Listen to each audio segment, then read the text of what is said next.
Hello friends, welcome to SSC coaching centre. दोस्तों, आज के वीडियो में बात करेंगे गणित के इम्पोर्टेंट प्रश्नों की। दोस्तों, आपको मेरी आवाज़ सुनकर ही मालूम हो रहा होगा तबीयत ठीक नहीं है, आवाज़ साफ नहीं निकल रही, बहुत मुश्किल से आवाज़ निकल रही है, बहुत तेज़ तेज़ बोलना पड़ रहा है, लेकिन समझाने की आपको पूरी कोशिश की जाएगी।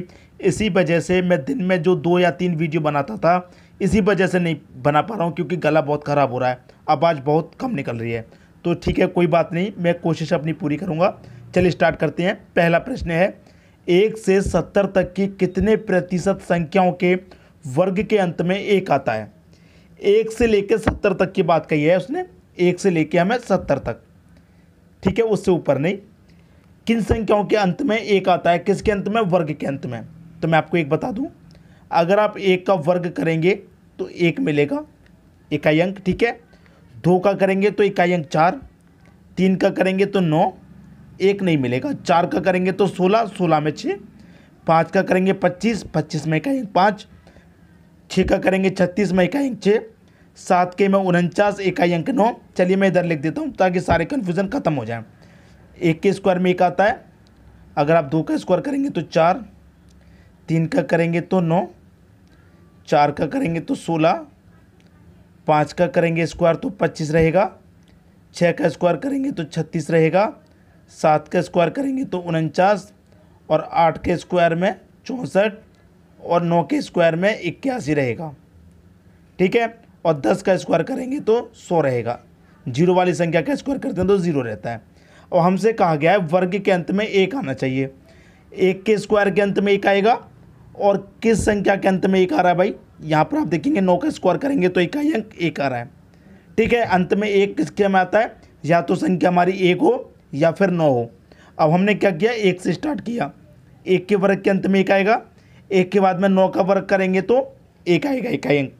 फिर आगे चलेंगे तो 11, फिर 19, 1 11 में मिलेगा और 9 फिर 19 में मिलेगा, तो इनके इकाई अंक भी 1 आएंगे वर्ग करने पर।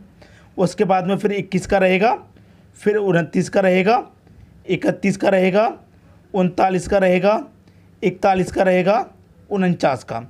49 के बाद फिर 51 में 1 आएगा, फिर 59 में भी, फिर 61 में भी, और फिर 69 में भी। 70 तक की बात कही है, तो 70 में तो इकाई अंक 1 नहीं आएगा। तो 1 से लेकर 69 तक ये संख्याएं ऐसी हैं जिनका हम वर्ग करेंगे तो इकाई अंक 1 आएगा, अंत में 1 आएगा, ठीक है। कितनी संख्याएं ये, 1 2 3 4 5 6 7 8 9 10 11 12 13 14, कितनी संख्याएं टोटल, 14 संख्याएं। अब ये संख्याओं को पूछा कितने में, प्रतिशत में। संख्याएं पूछता तो बता देते आप 14 संख्याएं, लेकिन प्रतिशत में बता रहा है। तो 14 संख्याएं ऐसी हैं कितने में, 70 में। 70, 1 से लेकर 70 तक की बात की है तो 70 में। प्रतिशत के लिए क्या करेंगे, 100 से गुना कर देंगे, तो 0 से 1 0 कट जाएगा, 7 से 14 कट जाएगा 2 बार में, और 2 का मल्टीप्लाई 10 से कर देंगे 20 हो जाएगा। 20% आपका आंसर हो जाएगा, ठीक है। बी ऑप्शन क्या हो जाएगा प्रश्न का सही आंसर। क्लियर हुई बात। अब देखेंगे अगला प्रश्न। अगला प्रश्न है, किसी परीक्षा में ए तथा बी अधिकतम अंकों का 60% तथा 30% अंक प्राप्त करते हैं, इनके प्राप्तांकों का योग 783 है, तो परीक्षा में पूर्णांक कितने हैं। भाई 2 व्यक्तियों की बात कही इसने, ए और बी की। ए और बी अधिकतम अंकों का कितना प्राप्त करते हैं, 60%, और बी प्राप्त करता है 30%, यही तो करता है।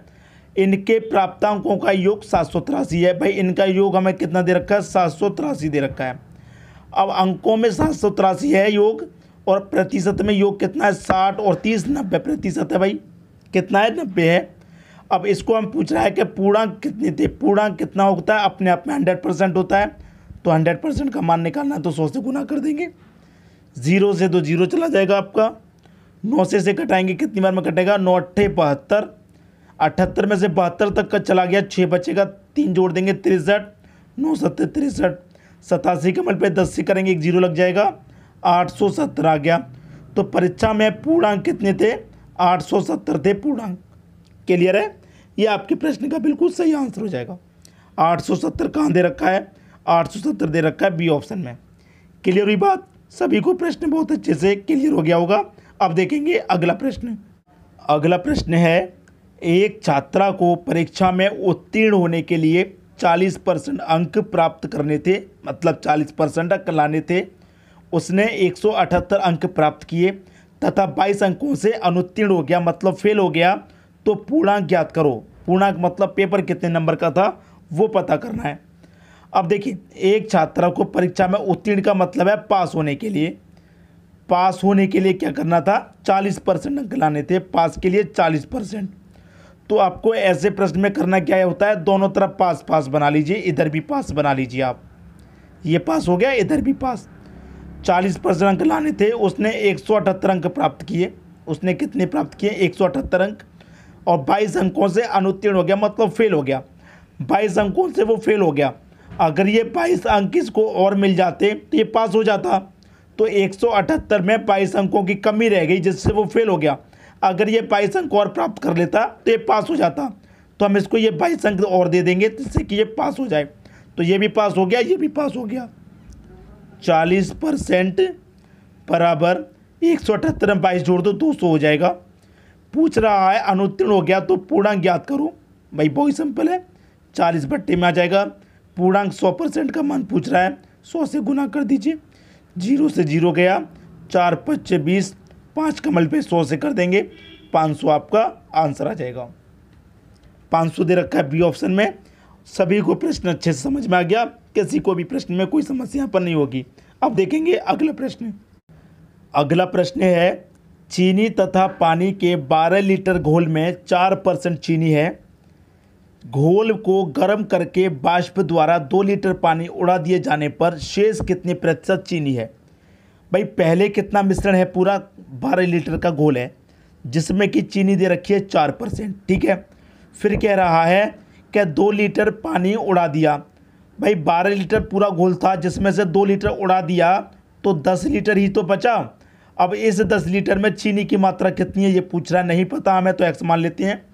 भाई 12 लीटर में तो 4% थी, लेकिन 12 में से 2 लीटर पानी उड़ा दिया तो 10 लीटर बचा।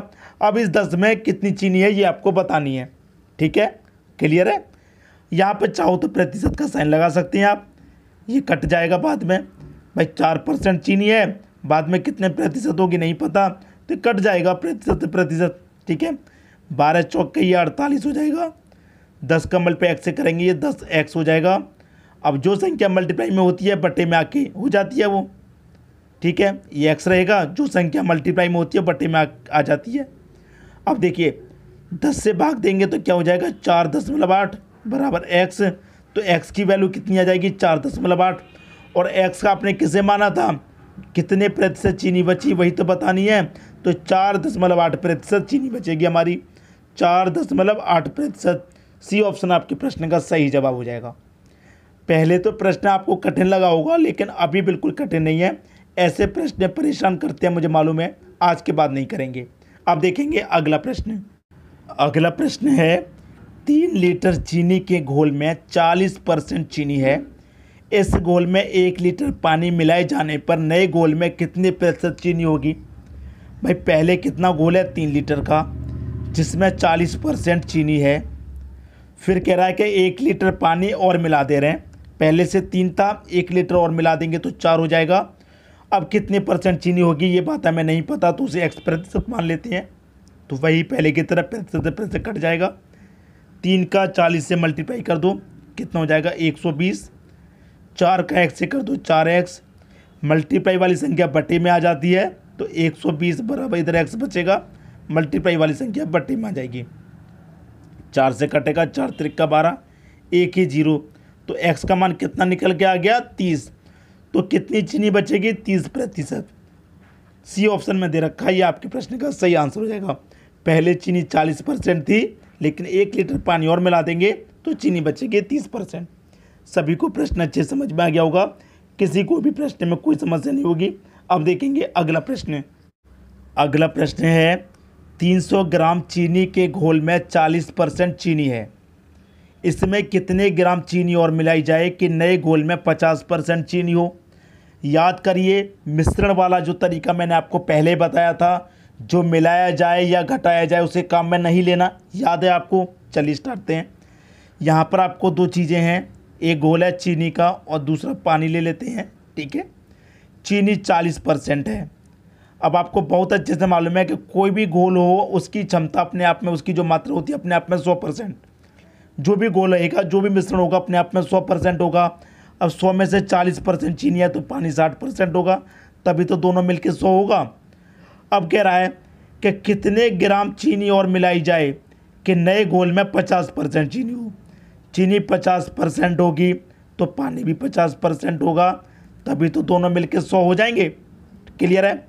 मैंने आपको सिखाया जो मिलाया जाए या घटाया जाए उसे काम में नहीं लेना। तो चीनी मिलाने की बात कर रहा है तो चीनी वाले को काम में आप मत लीजिए। कितना मिश्रण है आपके पास पहले से? 300 ग्राम का। जो मिलाया जाए उसे काम में नहीं लेना, जो बची हुई वैल्यू उसे ले लेंगे। ऊपर वाली वैल्यू ऊपर ले लो, नीचे वाली नीचे। 0 से 0 गया, 5 से कटेगा, 5 छिक्के 30, 1 ही 0। 6 का मल्टीप्लाई कर दो 60 से, 6 छिक 36 और 1 ही 0 मतलब 360। तो पहले से हमारे पास मिश्रण कितना था? 300 ग्राम का था। 300 से बढ़कर हो गया 360। कितना बढ़ गया? 60 ग्राम बढ़ गया। तो हमें पूछ रहा था कि कितनी चीनी मिलाई जाए? 60 ग्राम चीनी हमको और मिलानी होगी। क्लियर है? 60 ग्राम। सी ऑप्शन आपके प्रश्न का सही आंसर हो गया। उम्मीद करूंगा सभी को प्रश्न अच्छे समझ में आ गया होगा। मेरा गला खराब है लेकिन मैंने आपको समझाने की अपनी तरफ से पूरी कोशिश की है। कमेंट में ज़रूर बताइएगा समझ में आया या नहीं आया। ठीक है दोस्तों, धन्यवाद।